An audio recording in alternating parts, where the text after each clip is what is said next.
That's my day special. नमस्कार, let's mic में आपका स्वागत है। डे स्पेशल के साथ मैं राखी जैन। हिमालय, पृथ्वी की छत, जहां बर्फीले शिखर आकाश को छूते हैं और जीवनदायिनी नदियां भारत की आत्मा को सींचती हैं। ये केवल एक पर्वत श्रृंखला नहीं, बल्कि हमारी सांस्कृतिक, आध्यात्मिक और पर्यावरणीय धरोहर का प्रतीक है। 9 सितंबर को हम हिमालय दिवस मनाते हैं, एक दिन जो इस अनमोल खजाने की रक्षा और संरक्षण के लिए समर्पित है। 2015 में उत्तराखंड सरकार द्वारा शुरू किया गया दिवस हमें हिमालय के महत्व और इसकी नाजुकता की याद दिलाता है, खासकर आज जब बादल फटने और बाढ़ जैसी आपदाएं इसे खतरे में डाल रही हैं। आइए इस यात्रा पर चलें, जहां हिमालय की महिमा और चुनौतियां एक साथ सामने आती हैं। हिमालय का इतिहास हमारी सभ्यता से गहराई से जुड़ा है।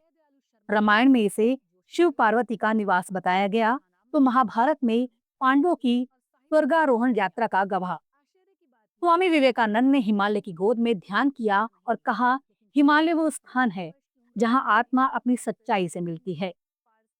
भूवैज्ञानिक रूप से हिमालय 50 मिलियन वर्ष पहले टेथिस सागर के बंद होने से बना। ये भारत, नेपाल, भूटान और चीन को जोड़ता है और विश्व की सबसे ऊंची चोटी माउंट एवरेस्ट को गर्व से समेटे हुए है। हिमालय भारत की जीवन रेखा है। ये गंगा, यमुना, सिंधु और ब्रह्मपुत्र जैसी नदियों का उद्गम है, जो भारत की 80% कृषि को सिंचित करती है। जैव विविधता का खजाना, हिमालय में 10,000 से अधिक पौधों की प्रजातियां, 300 स्तनधारी और 1,000 से अधिक पक्षी पाए जाते हैं। ये जलवायु को नियंत्रित करता है और कार्बन सिंक के रूप में वैश्विक जलवायु परिवर्तन से लड़ने में योगदान देता है। लेकिन आज हिमालय अभूतपूर्व चुनौतियों का सामना कर रहा है। 2025 का मानसून हिमालय के लिए विनाशकारी रहा। उत्तराखंड के धराली में अगस्त 2025 में बादल फटने से बाढ़ ने पूरे बाजार को तबाह कर दिया। 68 लोग लापता हुए और एक की मृत्यु हो गई। हिमाचल प्रदेश में इस साल 50 से अधिक बादल फटने की घटनाएं हुई, जिनमें रंगपुर और मलाना में 52 लोग लापता हुए। ये आपदाएं जलवायु परिवर्तन का परिणाम है। पिघलते ग्लेशियर, ग्लेशियर झीलों का विस्फोट और अनियोजित निर्माण ने हिमालय को और कमजोर किया है। बादल फटने की घटनाएं, जो 100 मिलीमीटर प्रति घंटे से अधिक बारिश लाती हैं, अब असामान्य नहीं रही।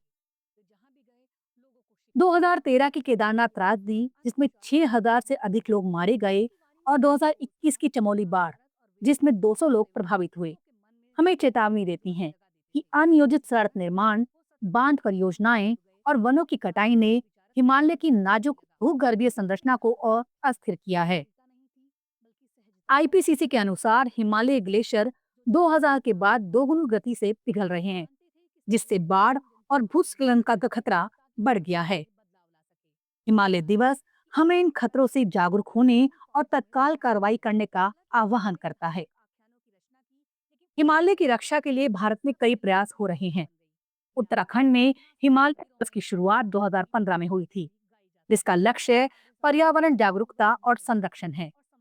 वन विभाग, फॉरेस्ट रिसर्च इंस्टीट्यूट और WWF इंडिया जैसे संगठन वृक्षारोपण, जैव विविधता संरक्षण और सतत पर्यटन को बढ़ावा दे रहे हैं।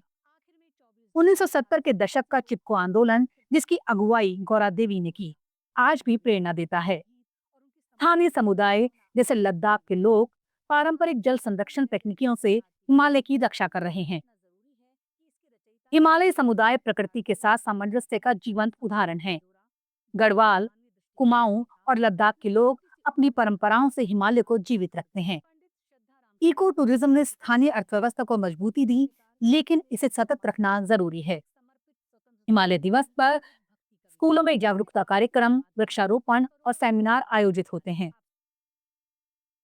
जैसा कि रविंद्रनाथ टैगोर ने कहा, प्रकृति हमारी माँ है और हम उसके बच्चे। हमारा कर्तव्य है उसकी रक्षा करना। हिमालय का भविष्य हमारी कार्रवाइयों पर निर्भर है। सौर ऊर्जा, हरित परिवहन और जल संरक्षण जैसी पहलें इसे मजबूत बनाएंगी।